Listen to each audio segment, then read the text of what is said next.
saya pengen lebih dalam lagi soal LKPP ini karena kesempatan yang langka ini bisa ngomong sama kepala LKPP. Kemarin Pak Presiden sempat ngomong ya, LKPP ini kan tadi dijelaskan Mas Hendy ini sebenarnya lembaga yang nggak terkenal tapi penting karena Penting. ternyata dana yang dikelola itu gede banget Mas. Ya, Katanya sampai ratusan triliun, ribuan Mas. ribuan triliun malahan, dan itu mencakup semua Pemda se-Indonesia ya. Kementerian, lembaga, dan seluruh pemerintah daerah di Indonesia. Nah, ini kan artinya kan orang kalau dengar, wah ini proyeknya gede ini, banyak ini.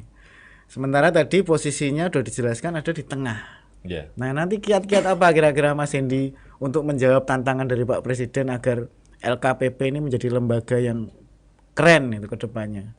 yang pertama kami namanya lembaga kebijakan. Jadi harus mengeluarkan sebuah kebijakan supaya kemudian pengadaan barang dan jasa di seluruh Republik ini berjalan dengan transparan.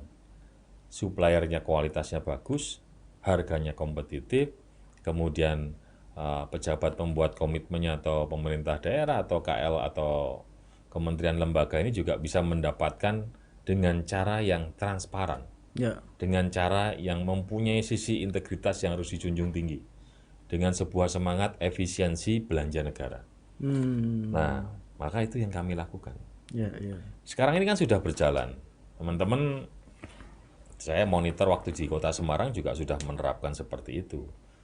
Ada LPSE, ada e-katalog, ada bela pengadaan, toko mandiri atau toko daring atau apapun itu. Nah, sekarang PR-nya adalah keberhasilan Mas Anas ini kan dia melakukan percepatan. Produk item yang muncul di e-katalog ini sudah lebih over target dari yang diharapkan Pak Presiden. Ya. Targetnya Pak Presiden 1 juta produk di tahun 2022. Pak Anas sudah tayang 1.500.000 sekian. Yang masuk e-katalog. Ya.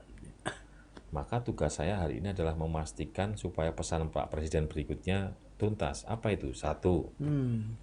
Pemakaian produk dalam negeri harus semakin meningkat. Nah, itu yang penting. 2.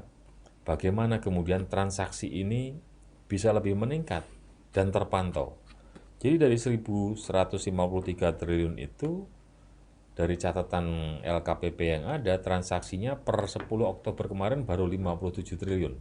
Ya, ya, ya. Jadi 10% aja, 10%-nya. 10% aja belum ada itu. Itu sisanya barang dari luar ya berarti? Bukan, karena sistemnya belum sesuai harapan. Maksudnya kan ada LPS, ada lelang, Ya, ada ya. pemilihan langsung yang jumlahnya masih banyak di pemerintah daerah. Kalau harapannya Pak Presiden, saya tuh kepengen tahu dengan potensi pengadaan barang jasa yang ada 1.153, sekarang itu pemerintah daerah mana yang sudah memakai katalog, produk dalam negerinya berapa persen. Nah, itu yang kami buat. Kami udah ketemu Telkom, Mas. Sekarang kami udah ketemu Telkom siap untuk investasi.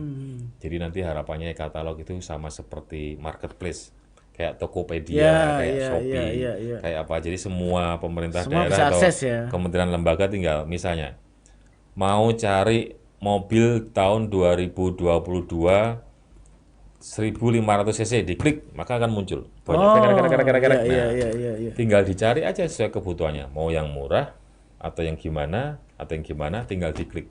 Iya. Sehingga akan muncul efisiensi, akan muncul kompetisi, dan akan muncul produk-produk yang sesuai dengan harapan pemerintah daerah atau kementerian lembaga.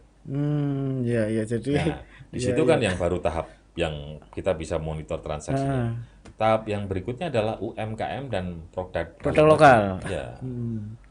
Nah, itu yang nanti juga akan dilakukan di platformnya Telkom. Telkom kita udah bicara banyak, Telkom setuju, nanti akan ada upaya-upaya untuk bisa mengetahui produk-produk yang dibeli itu komponen dalam negerinya berapa. Ya. Ini kan berkaitan dengan lintas sektoral.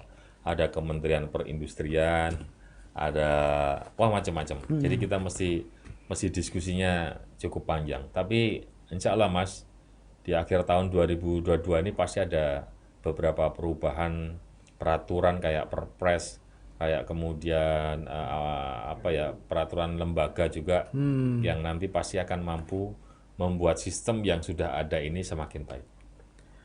Luar biasa ya, baru seminggu loh ini. Tapi rencananya udah banyak. Jangan lupa follow, like, dan subscribe sosial media Tribun Jateng.